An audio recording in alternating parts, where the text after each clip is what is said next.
Meet Calvary and Abigail Adamutsi. They live in a suburban neighborhood on the outskirts of Accra, Ghana, called Oyarifa. It's a neighborhood of the poor and the wealthy, where there is no access to public education. When they arrived 10 years ago, God called them to start a school, a church, and perhaps a clinic.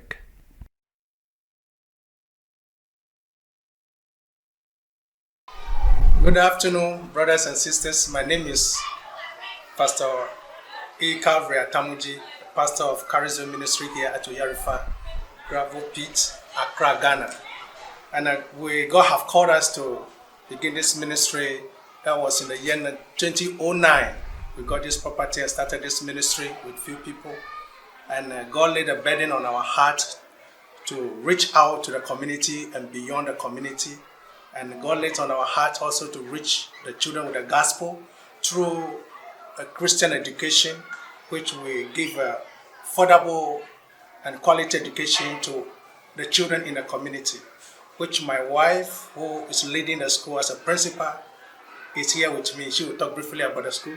Yeah, we are a Christian school and we have about 180 students.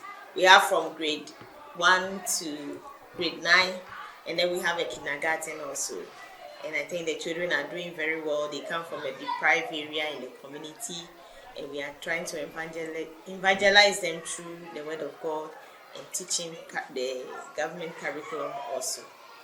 And we have they have sat for government examination for 3 consecutive years with 100% passes. And we also we are starting a ministry in 2 communities where we preach the gospel. One community is called Amahia and the second community is called Ayikuma. And we are all doing very well in those areas with the gospel of the grace of God. And I have a team of men who run this with me. Thank you.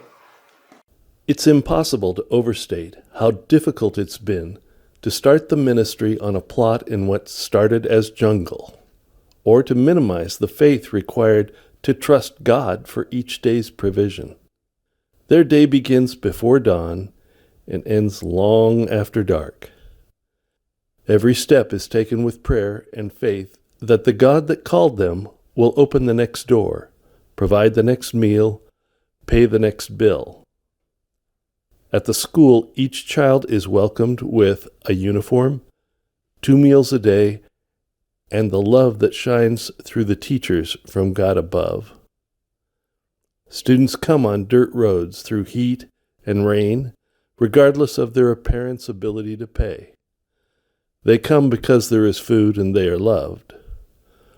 Over time, what they learn is that their education and the gospel are the hope for their future and the future of their community.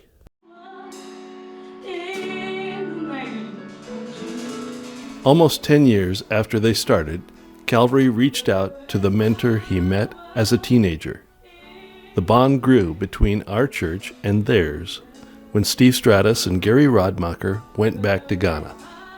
In 2019, after hearing about their challenges, Sisters Community Church began to send support. At first, it was to help them with past due teacher salaries and registration fees. Then we helped them record the title to their property, get internet access, and started working on a way for them to become self-sustaining. When the government required better facilities and threatened to shut them down, we helped them start on those improvements. Our soul by this path to God's reality. Let's do it again. February. Gary felt God's call to return to Ghana and was there in the spring of 2020 for 3 months. He and Barbie traveled back to Oyarifa for 6 months in October of 2021. Throughout COVID, Calvary and Abigail kept the school open when they could and made sure that the upper grades continued to prepare for their exams. This year, while Gary and Barbie were there, a team sponsored by our missions committee returned. The purpose of our trip was threefold. First, we needed to speak face-to-face one more time with Calvary and Abigail to hear of their lives, struggles, prayers, and hopes for the ministry. Second, we wanted to connect them with in-country resources for low-fee schools that can provide microfinancing. Our last and biggest goal was to understand how they could become self-sustaining within their own community and church family.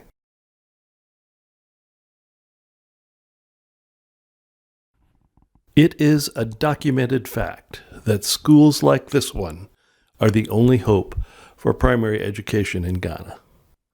The acknowledged challenge is funding the infrastructure for a school that can accommodate 200 to 300 students.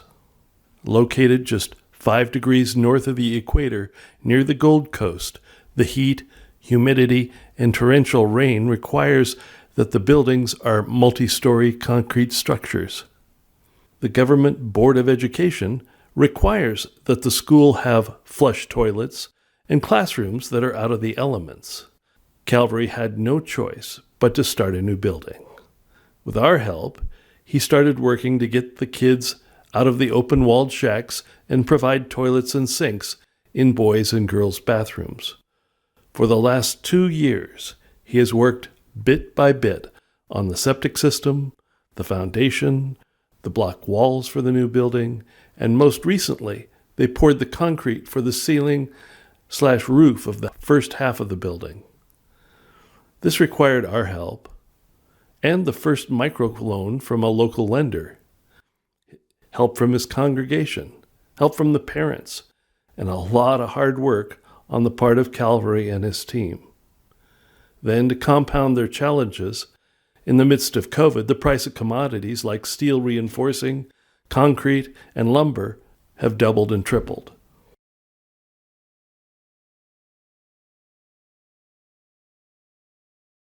During our brief visit, we were able to connect them with in-country financial advisors that will continue the microfinancing cycle of subsidized loans, building, reporting, and payback.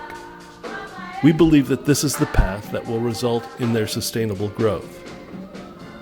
However, we also found that they needed a bridge to help them finish the first floor of their new building and cover expenses during the rainy season. Until the building is finished, their tuition fee schedule remains depressed. While the 2 meals a day they feed the kids gets more expensive every day. In the face of rampant inflation, it is also difficult to retain good teachers.